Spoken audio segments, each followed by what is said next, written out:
Yung mga kamatik, magandang hapon mga kamatik. Dahil sa kabuanan mga kamatik, bilog ang buwan, medyo mataas ang tubig ng dagat mga kamatik. Kaya sa sobrang taas, naglabasan na yung mga bato. Yung mga kamatik. No?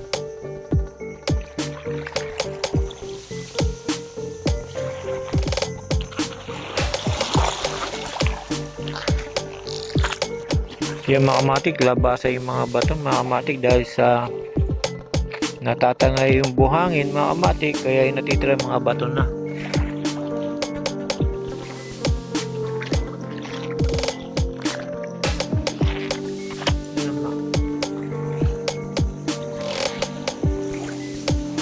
Kaya mga kamatik, mga bato na yung naglilitawan kasi yung mga buhangin yung mga kamatik na hahatak ng tubig ng dagat mga kamatik.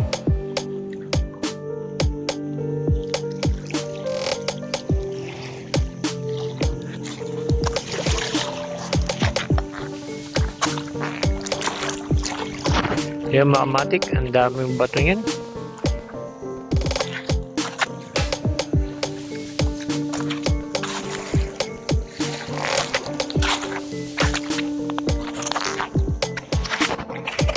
Yan mga kamatik, tuwing inaanod mga kamatik at pababa yung tubig, yan katulad yung ganyan mga kamatik, yan. At pagbaba niyan, nasasama niya yung buhangin mga kamatik, kaya napakaraming bato.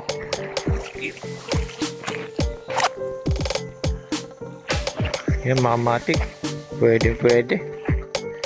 Isa lang naiisip ko sa mga ganyan mga kamatik, pwede ilagay sa aquarium mga ganyan mga bato mga kamatik.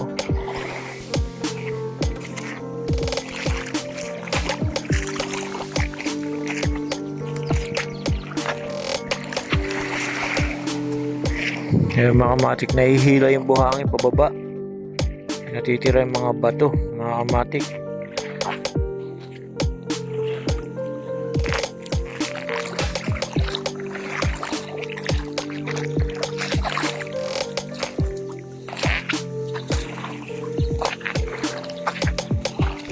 Katulad na ito mga kamatik, pagka bumaba yung tubig, nahihila yung buhangin, bato na lang yun na natitira, yung nahihila.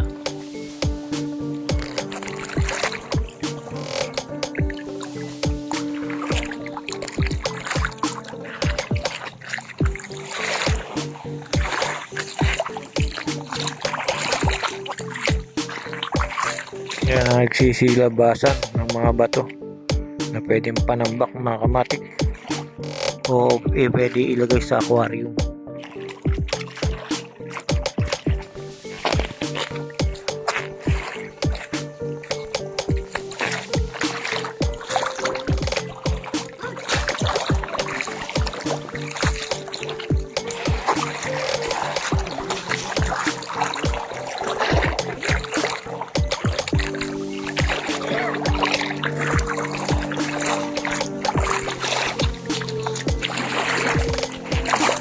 Yung mga kamatik, hanggang dito na ng mga kamatik, pinakita ko lang sa inyo mga kamatik.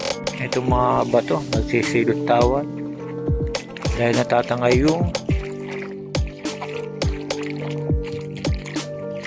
buhangin ng dagat mga kamatik.